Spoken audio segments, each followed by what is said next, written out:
À l'instar de la plupart des pays africains, le Sénégal s'était doté d'un code minier attrayant pour les capitaux étrangers. Même si le législateur avait pris la précaution d'y inclure des clauses intéressantes de responsabilité sociétale, celles-ci n'ont pas souvent été effectives pendant plusieurs années, faute de décrets d'application. Mais depuis le 30 novembre 2009, date de la signature des décrets numéro 2009-1335 et numéro 2009-1334, c'est désormais chose faite. Les entreprises s'engagent à la fois dans la publication d'un rapport extra-financier Global Report Index, GRI, et dans une démarche de certification AFAC 26000 de référentiel de niveau international marquant ainsi un haut niveau de maturité dans l'engagement et le management de la responsabilité sociétale d'entreprise, RSE.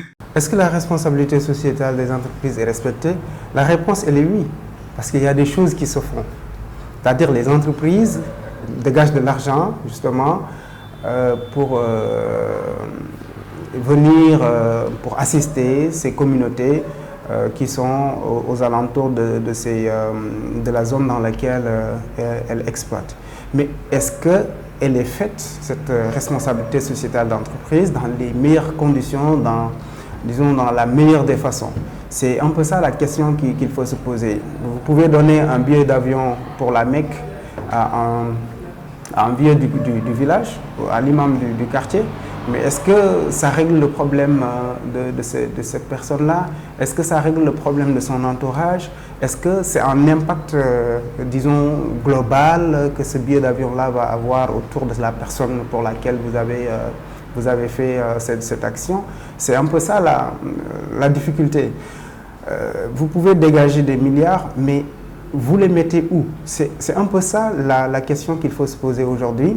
Est-ce que concrètement, ces entreprises-là ciblent des secteurs ou des domaines qui sont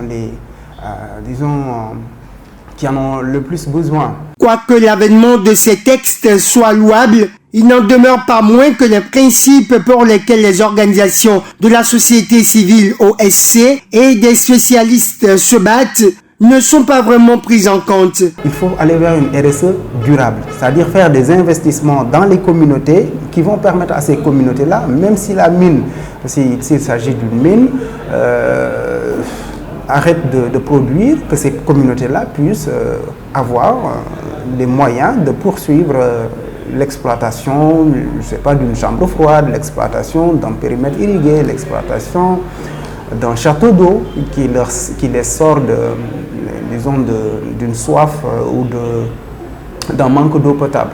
Donc tout cela, c'est des choses que la mine peut expérimenter. Responsabilité partagée aussi parce que l'État peut dire, par exemple, pour telle zone, il faut mettre l'accent sur tel investissement. Il y a des investissements qui incombent à l'État, la construction d'une route par exemple, l'électrification, c'est des choses qui incombent à l'État, mais l'État, dans le cadre de cette RSE-là, peut expérimenter un modèle qui permet à la société, au lieu de prendre cet argent-là et de l'investir, par exemple, vous venez en appoint à l'État qui construit une route, vous venez en appoint à l'État qui installe des panneaux solaires dans des zones où il n'y a pas l'accès à l'électricité, etc.